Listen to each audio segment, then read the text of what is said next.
Dr. Helen Carter sat in her small office aboard the medical frigate Nightingale, reviewing patient files on her datapad.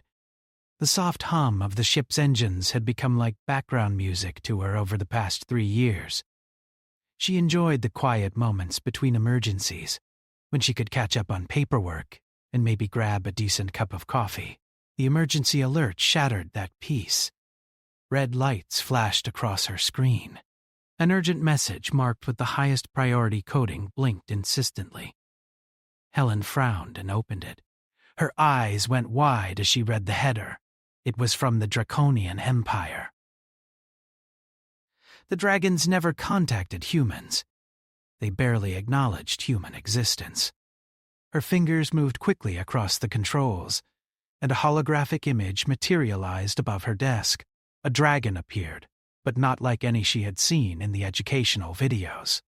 This one wore elaborate armor decorated with gold and jewels. His scales were deep emerald green, and his eyes held barely controlled panic. "I am Prince Corvin of the Draconian Empire," the dragon said, his voice deep and resonant. "We require immediate medical assistance." "Our queen is dying," Helen leaned forward. "Your Highness, I'm honored that you reached out, but surely your own physicians—" "Our healers have failed," Corvin interrupted, and Helen heard the desperation beneath his formal tone. "Every treatment, every ancient remedy, every modern technique, nothing works. She grows weaker each day." "We have heard that humans possess unusual approaches to medicine. Approaches that defy our traditional understanding." Helen felt her heart racing. The Dragon Queen was dying, and they were asking for her help. Her, a simple human doctor from Earth, who had spent most of her career treating miners and freight workers. "I would need to examine her personally," Helen said carefully. "And I would need complete access to her medical history and—" "You will have everything you require," Corvin said. "But you must come alone. Our people are not comfortable with outsiders in the royal palace. Many on my council opposed even this contact with humanity." "If you bring an escort, they will refuse to allow you inside." Helen nodded slowly. "I understand. Send me the coordinates. I can be ready to depart within the hour." The hologram flickered out. Helen sat back in her chair, her mind spinning. This was insane. Dragons were proud, ancient beings who had traveled the stars long before humans figured out basic spaceflight. They had technology and knowledge that made human science look like child's play. And now they needed her help. She stood and began gathering her medical equipment. Her door slid open, and Commander Vincent Shaw stepped inside. He was a tall man with graying hair and a permanent look of concern on his weathered face. "Dr. Carter, please tell me you're not actually considering this," Vincent said, crossing his arms. "The Dragon Queen is dying, Vincent. They asked for my help." "It could be a trap. We know almost nothing about dragon culture or politics. You could be walking into a situation where humans are being blamed for something we didn't do." Helen packed her portable scanner into her medical bag. "That's possible. But what if it's real? What if I can help, and I don't go?" "The Queen dies, and any chance of good relations with the dragons dies with her." Vincent rubbed his face with both hands. "At least let me send Lieutenant Jen with you as security. They said I come alone, or they won't let me in. I have to respect that." Helen sealed her medical kit and looked at her commander. "Vincent, I took an oath. I help anyone who needs it, regardless of who or what they are." "That includes dragons." Vincent was quiet for a long moment. Finally, he sighed. "You're one of the most stubborn people I've ever met. Fine, but you check in every 6 hours, without fail. If I don't hear from you, I'm coming in with every ship I can get." "Fair enough," Helen said with a small smile. 2 hours later, Helen's small shuttle approached the Dragon homeworld. The planet was beautiful, with purple oceans and land masses covered in crystalline forests that sparkled in the light of twin suns. As she descended through the atmosphere, she saw cities that looked like they had been grown rather than built, with towers that spiraled up into the clouds. Her communication system crackled to life. "Human vessel, you are cleared to land at the Royal Palace. Follow the guidance markers." Helen followed the glowing path that appeared on her view screen. It led her to an enormous structure that rose from the center of the largest city. The palace looked like it had been carved from a single massive crystal. It reflected the sunlight in 1,000 different colors. She landed on a platform near the top of the palace. As she stepped out of her shuttle, the size of everything around her became clear. The doorways were huge, designed for creatures much larger than humans. The ceiling of the landing platform was so high above her that she felt like an insect. Prince Corvin was waiting for her. Up close, he was even more impressive than his hologram suggested. He towered over her, easily 3 times her height. His scales seemed to absorb and reflect light at the same time, and his wings were folded against his back like a massive cloak. "Dr. Carter," he said, looking down at her. His voice carried a mix of hope and doubt. "You are smaller than I expected." "Most humans are small compared to dragons, Your Highness," Helen replied, trying to keep her voice steady. Being this close to such a powerful being made her acutely aware of how fragile she was. "Follow me," Corvin said, turning and walking toward the palace entrance. "I must warn you, not everyone in the court is pleased about your presence here. Some believe calling a human is a sign of weakness. Others think you are here to harm the queen, not help her." Helen hurried to keep up with his long strides. "What do you believe?" Corvin glanced back at her. "I believe my mother is dying, and you are her last chance. You have 48 hours to diagnose her illness, Doctor. If you fail, you will be sent away, and we will prepare for her death."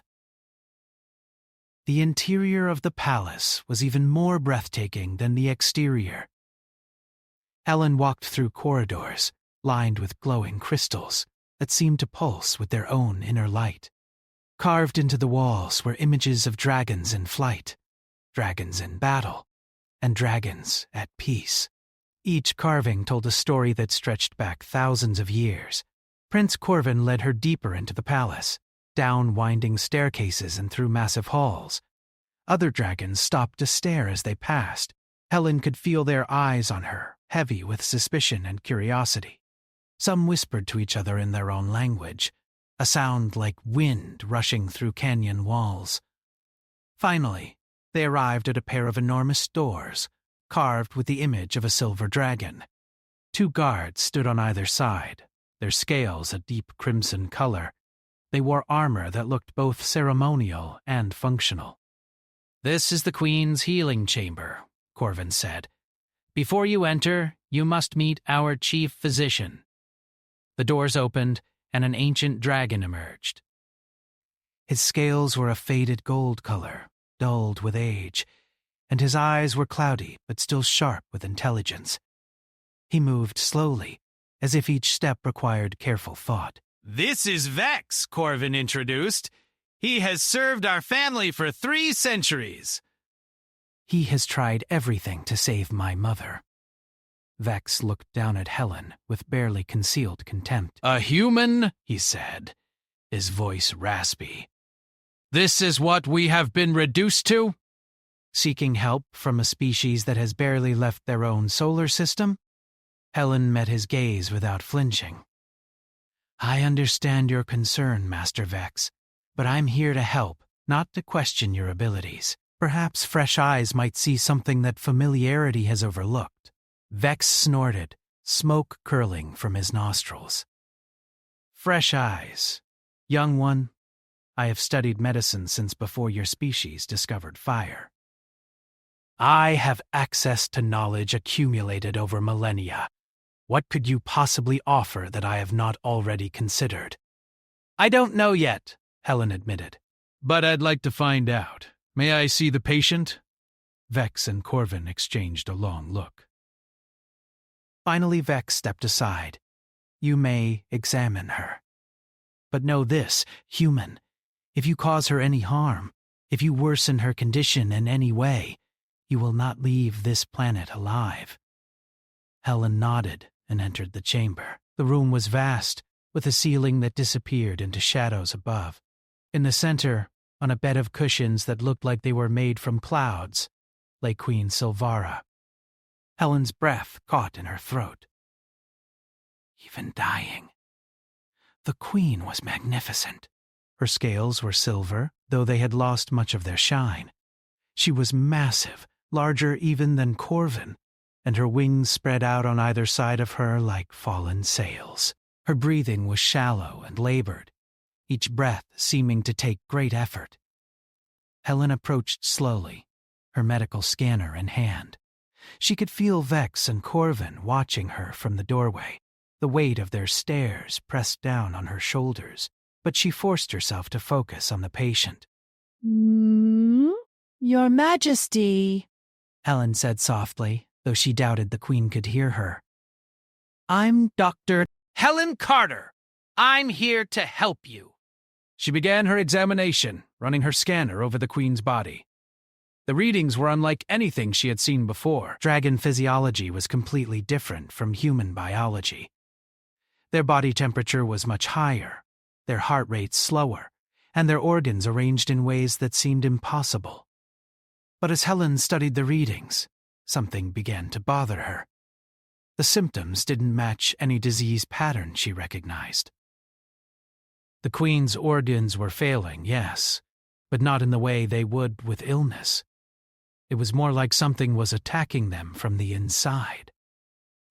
Master Vex, Helen called out. May I see your medical records? All the treatments you've attempted? Vex entered the chamber and produced a data crystal. Helen inserted it into her scanner and began reviewing the information. Hundreds of treatments, all documented in meticulous detail. Medicines made from rare plants. Energy treatments that manipulated the Queen's life force. Even ancient rituals that combined science and something that looked like magic. Nothing had worked. Nothing had even slowed the progression of whatever was killing the Queen. Helen frowned at her scanner. Then she adjusted the settings, increasing the magnification to levels that dragons probably never used. Their eyes were powerful, capable of seeing things humans couldn't. But maybe that was the problem. Maybe they were looking at the wrong scale. Her scanner beeped. Helen's eyes widened as she saw what appeared on the screen. What is it? Corvin demanded, moving closer. Parasites, Helen said quietly. Microscopic parasites. They're feeding on her organs, slowly destroying her from the inside. Vex rushed over and looked at the scanner screen. His eyes narrowed in confusion. That is impossible. We would have detected parasites. We have scanners specifically designed to find such things. These are incredibly small, Helen explained. Smaller than anything your scanners are probably calibrated to detect. Dragon medicine focuses on what dragons can see and sense naturally. These parasites are below that threshold. How did they get inside her? Corvin asked, his voice tight with anger. Helen adjusted her scanner again, taking samples from the air around the Queen's bed. These parasites aren't native to your world. According to my readings, they come from a completely different star system. Someone had to introduce them deliberately. The room went silent. Vex and Corvin stared at her, and Helen realized what she had just suggested. You are saying, Vex said slowly, that someone poisoned our Queen? I'm saying these parasites didn't appear naturally. Someone put them here. Helen looked between the two dragons. I need to contact my ship. I need equipment and supplies to create a treatment, but first we need to figure out who did this and make sure they don't interfere with the treatment. Corvin's scales seemed to darken with rage. I will have the guards seal the palace. No one enters or leaves.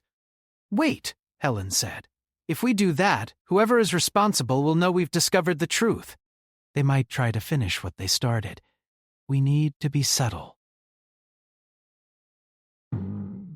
How can we be subtle? Corvin demanded. My mother is dying. I know, Helen said firmly. But if the person who did this realizes we know, they could sabotage the treatment or hurt your mother further. We need to act like everything is normal while I work on a cure. Vex studied Helen with new respect in his ancient eyes. The human makes sense. We must be clever about this. I need to send a message to my ship, Helen said. But the communication needs to look routine. Can you help me with that? Corvin nodded slowly. I will take you to the communication center myself. Helen walked beside Prince Corvin through the palace corridors, her mind racing with possibilities. Who would want to kill the Dragon Queen? And why use such a subtle method? The parasites had been designed to kill slowly, making it look like natural illness. Someone had planned this carefully. They reached the communication center, a circular room filled with glowing panels and holographic displays. Several dragons worked at various stations monitoring communications across the Empire. Corvin led Helen to a private booth in the corner. You can send your message from here, Corvin said. I will ensure no one intercepts it. Helen composed a careful message to Commander Vincent Shaw, requesting medical supplies. She made it sound routine, nothing that would alert anyone monitoring the transmission. She listed antibiotics, synthesizers, and scanning equipment. Vincent would understand the urgency even if the words seemed casual. As she finished sending the message, a voice echoed through the communication center. Prince Corvin, the Council requests your presence immediately. Corvin's jaw tightened. I cannot leave you alone here. It is not safe. I'll go back to the Queen's chamber, Helen said. Master Vex is there. He'll keep watch. Corvin hesitated, then nodded. Be careful, Doctor. Trust no one except Vex. And myself. Helen made her way back through the palace halls. The crystals lining the walls seemed dimmer now. Or perhaps it was just her imagination. She felt eyes watching her from the shadows between the pillars. Every dragon she passed could be the one who poisoned the Queen. When she entered the healing chamber, she found Vex sitting beside the Queen, his ancient head bowed. He looked up as Helen approached. She is weaker, Vex said quietly. I have served 3 generations of the royal family. I cannot let her die. Helen sat down near the old dragon, her small size making her feel like a child beside him. We'll save her, Master Vex, but I need your help.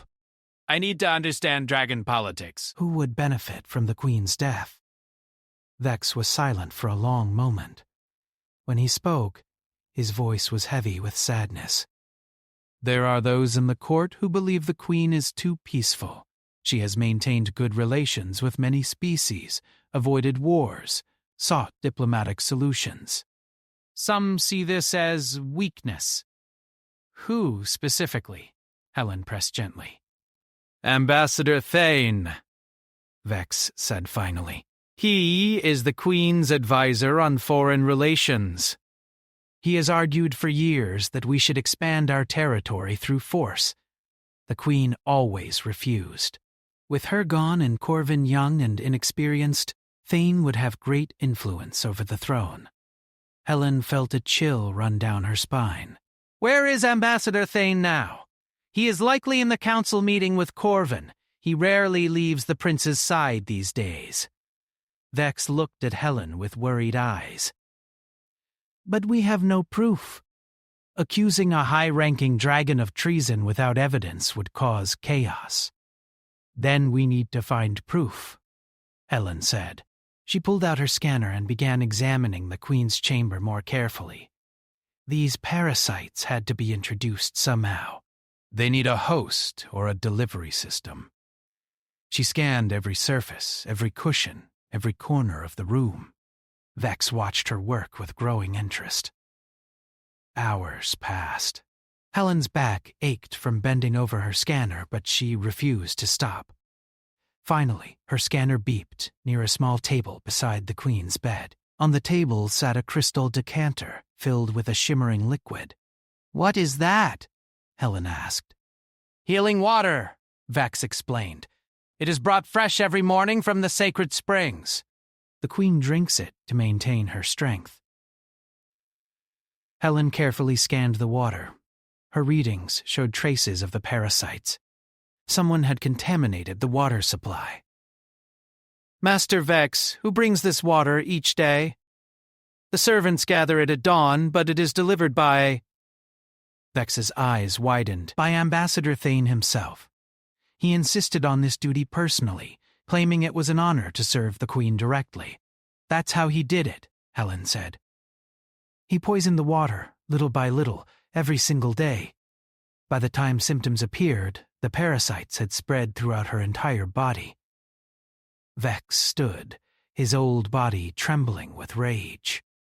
I will have him arrested immediately. Wait, Helen said urgently. If we arrest him now, his allies might retaliate. We need to be smart about this. Let me prepare the treatment first. Once the Queen starts recovering, we can expose Thane publicly. The proof will be undeniable. Vex struggled with himself, his desire for vengeance battling against his wisdom. Finally, he nodded. You are right. The Queen's recovery must come first. But we must tell Corvin. Before Helen could respond, the chamber doors burst open. Prince Corvin entered, his expression dark with anger. Behind him walked another dragon, older than Corvin but younger than Vex. His scales were deep blue, almost black, and his eyes held a calculating intelligence. This had to be Ambassador Thane. Dr. Carter, Thane said, his voice smooth as silk. The Council is very interested in your diagnosis. Prince Corvin tells us you believe the Queen was poisoned? Helen's heart raced. Corvin must have revealed their suspicions at the council meeting. She glanced at the prince, who looked torn between anger and uncertainty.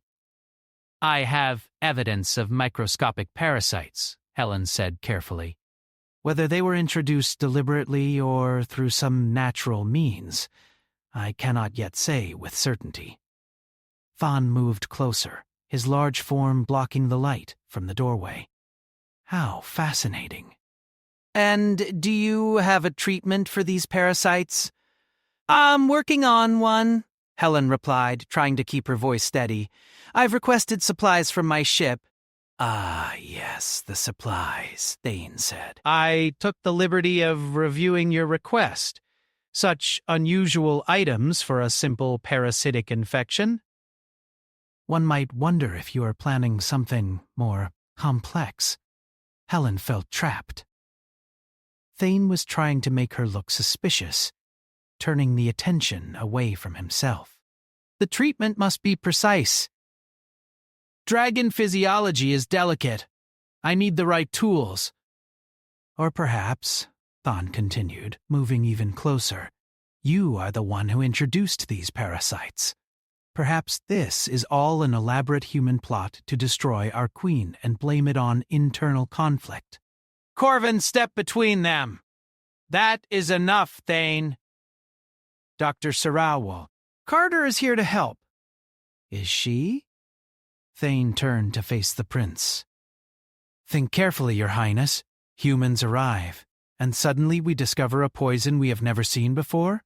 A poison only their technology can detect? Helen could see doubt creeping into Corvin's eyes. Thane was skilled at manipulation, twisting the truth into something that sounded reasonable. She needed to act quickly before the ambassador convinced everyone that she was the enemy. Ambassador Thane, Helen said, keeping her voice calm and professional. If you're concerned about my methods, perhaps you could help me understand something. Master Vex, could you bring the healing water from the Queen's table? Vex moved quickly despite his age and brought the crystal decanter. Helen held it up so everyone could see, This water is delivered fresh every morning, correct? Yes, Ton said, his eyes narrowing slightly. From the sacred springs. It has been tradition for centuries. And who delivers it to the Queen's chamber? Helen asked. I do, Thane replied. It is my honor to serve Her Majesty in this way. Helen activated her scanner and held it over the decanter. The readings appeared on a holographic display that everyone could see. The parasites were clearly visible in the water, glowing red on the screen. The parasites are in the water, Helen said. They've been introduced through the daily delivery. This is the source of the Queen's illness. Thane's expression remained calm, but Helen noticed his tail twitching slightly. That proves nothing. The parasites could have contaminated the springs themselves. Or perhaps you placed them there to frame me. I only arrived today, Helen countered. The Queen has been sick for weeks. These parasites have been accumulating in her system for a long time. Perhaps you have human accomplices? Thane suggested smoothly. Your kind has been exploring this region of space recently. It would be simple to contaminate the springs before your dramatic arrival to save the Queen. Corvin looked between Helen and Thane, confusion and anger warring on his face. Enough speculation. We will investigate the springs.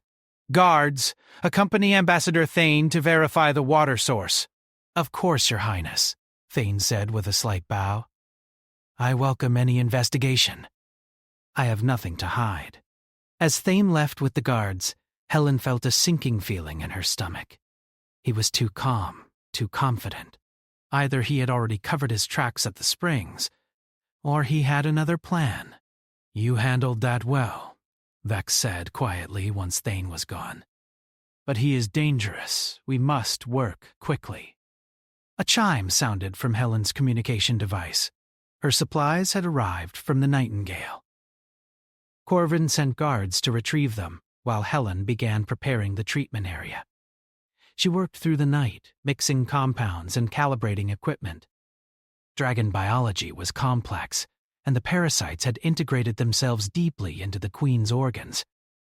One wrong calculation, and the treatment could kill Silvara faster than the parasites. Vex stayed with her, offering his centuries of medical knowledge.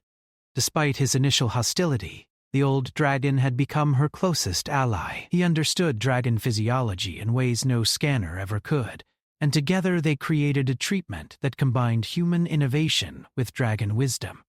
This should work, Helen said, as dawn light began filtering through the crystal windows. But I need to warn you, it will get worse before it gets better. The treatment will kill the parasites, but as they die, they'll release toxins. The Queen's body will have to fight through that. How long? Corvin asked. He had returned hours ago and had been watching them work in silence. 24 hours, maybe longer, Helen admitted. It's gonna be difficult. Her vital signs will drop. It will look like she's dying. And if the treatment fails? Corvin's voice was barely a whisper. Helen met his eyes. Then I failed and I'll accept whatever judgment you pass. But I believe this will work. I have to believe it. Corvin nodded slowly. Do it. Helen approached the Queen with the treatment, a glowing blue liquid in a specialized injection device. She found the appropriate place on the Queen's shoulder, where the scales were softer, and administered the full dose. For a moment, nothing happened. Then the Queen's breathing changed, becoming more rapid. Her scales rippled as if something was moving beneath them. Helen monitored the readings on her scanner, watching as the medicine spread through Silvara's bloodstream. It's working, Vex said, leaning close to examine the Queen. The parasites are dying. But as the hours passed, the Queen's condition deteriorated exactly as Helen had predicted. Her breathing became labored. Her temperature dropped. The shimmer in her scales faded even more. Word spread through the palace. Dragons gathered outside the healing chamber, their voices raised in anger and fear. Helen could hear them demanding her arrest, calling for her execution. Some claimed she had killed the queen with her human poison. Ambassador Thane's voice rose above the others. "I told you! The human has murdered our queen! This is an act of war!" Corvin stood at the chamber doors, blocking anyone from entering. "The doctor said this would happen. The treatment needs time." "Time?" Thane roared. "Look at her! She's dying! Every moment we wait is a moment closer to losing our queen forever." The crowd pushed forward. Helen could see Corvin struggling to hold his position, torn between trusting her and the mounting evidence that she had failed. Even the guards looked uncertain, their hands moving toward their weapons. Helen checked her scanner again. The parasites were dying, but the queen's vital signs were falling too fast. She needed to stabilize Silvara's organs while her body processed the toxins, but she didn't have the right equipment. "Master Vex," Helen said urgently, "do you have any way to support her heart function? Something to keep her organs working while her body fights?" Vex thought for a moment, then his eyes brightened. "Yes! There is an ancient technique, but it requires direct contact. I must share my life energy with her." "Will that be safe for you?" Helen asked. "At my age, nothing is safe," Vex said with a dry chuckle. "But I did not serve this family for 3 centuries only to watch her die when I could help." The old dragon placed his clawed hand over the queen's heart and closed his eyes. A soft golden glow emanated from his scales, flowing into Silvera's body. Helen watched her scanner as the queen's vital signs stabilized, held steady by Vex's strength. Outside, the crowd grew louder. Time was running out. Hours crawled by like years. Helen sat beside the queen, monitoring every heartbeat, every breath. Vex remained in his position, his golden glow never wavering despite the strain showing on his ancient face. Corvin stood guard at the doors, holding back an increasingly angry mob. Ambassador Thane's voice echoed through the halls. "How much longer will you let this continue, Prince Corvin?" "Your mother grows colder by the minute! The human has failed!" "She must face justice." Helen checked her scanner for what felt like the 1,000th time.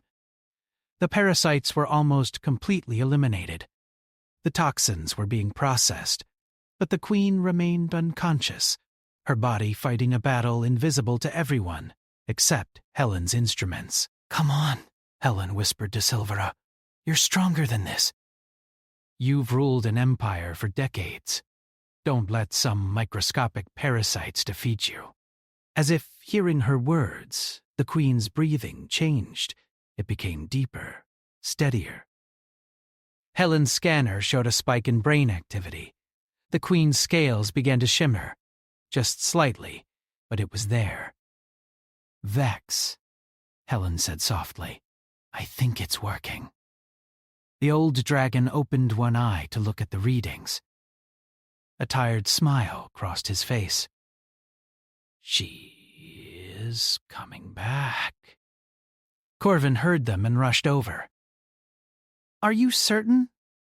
"Look at her scales," Helen pointed. "They're regaining their luster. Her heart rate is normalizing. Her organs are recovering." Outside, the crowd's angry voices reached a peak. Helen heard the sound of something heavy hitting the doors. "They were trying to break through. We need more time," Helen said desperately. "Time we do not have," Vex replied, his voice weak from the energy transfer. Then, a sound filled the chamber that silenced everyone.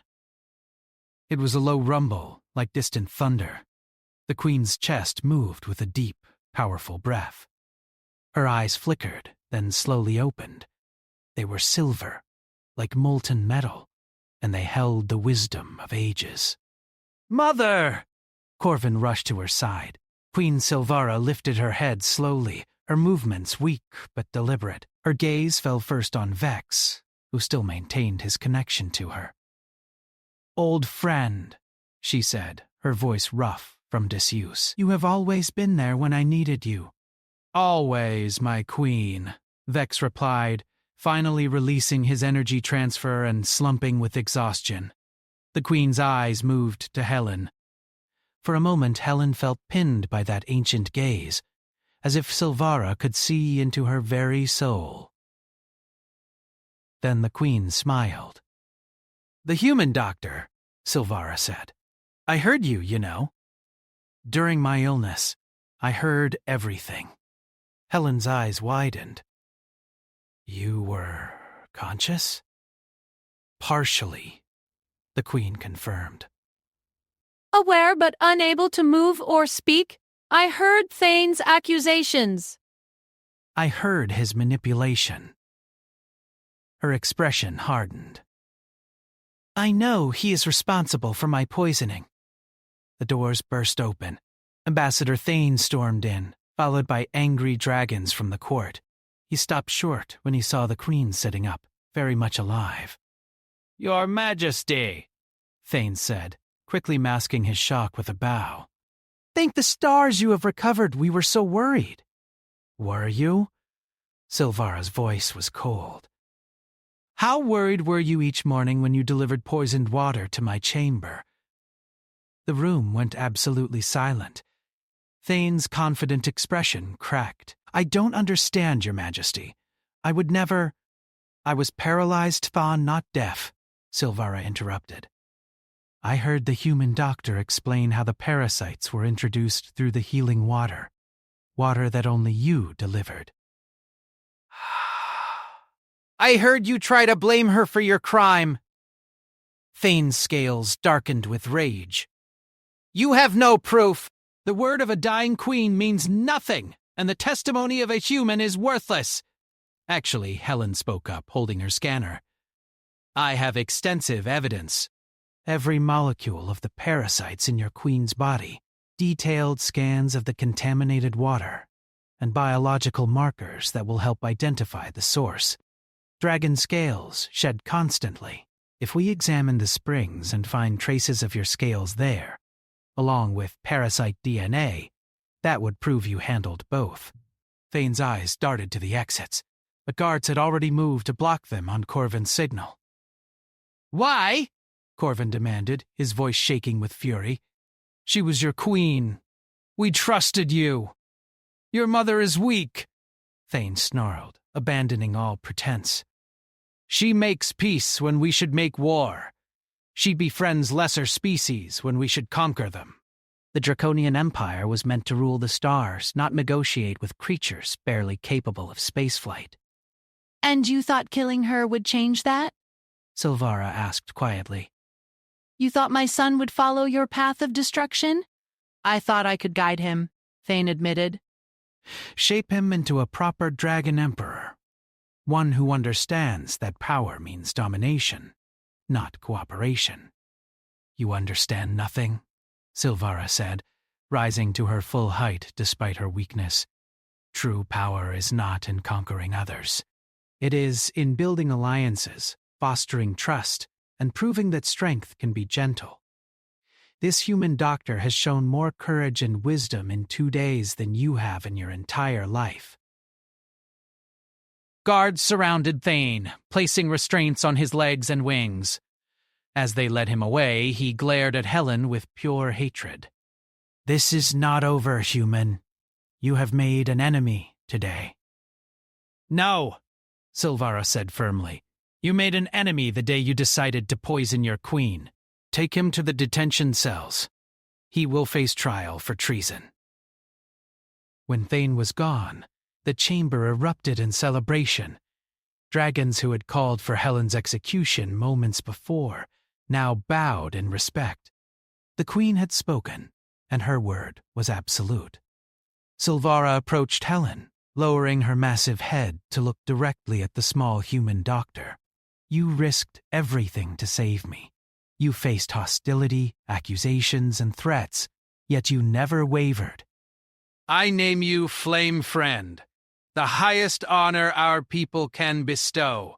You will always be welcome in the Draconian Empire.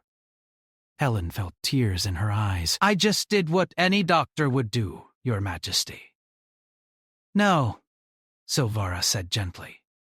You did what very few would have the courage to do. You crossed the stars to help someone you had never met. You trusted your skills when everyone doubted you. You remained calm when others would have panicked. Over the next few days, Helen stayed to ensure the Queen's full recovery. She taught dragon physicians how to detect and treat microscopic parasites. She shared human medical techniques and learned dragon healing methods in return. When it was time to leave, Prince Corvin personally escorted her to the landing platform. The entire dragon fleet performed a ceremonial flight overhead, their scales catching the sunlight and creating a rainbow across the sky. Will you return? Corvin asked. If you need me, Helen promised. Though I suspect Master Vex and your other physicians won't need my help anymore. You have excellent healers here. We have excellent healers, Corvin agreed. But we only have one flame friend. Helen boarded her shuttle and lifted off, looking back at the Crystal Palace one last time. As she set course for the Nightingale, she received a transmission from Commander Vincent Shaw. Dr. Carter, please tell me you didn't start an interstellar incident, Vincent said, though she could hear the smile in his voice. Quite the opposite, Helen replied. I think I just helped start an alliance. She leaned back in her seat, exhausted but satisfied. Sometimes the greatest medicine was not found in any drug or treatment. Sometimes it was simply found in courage, compassion, and the willingness to help those in need, no matter how different they might seem.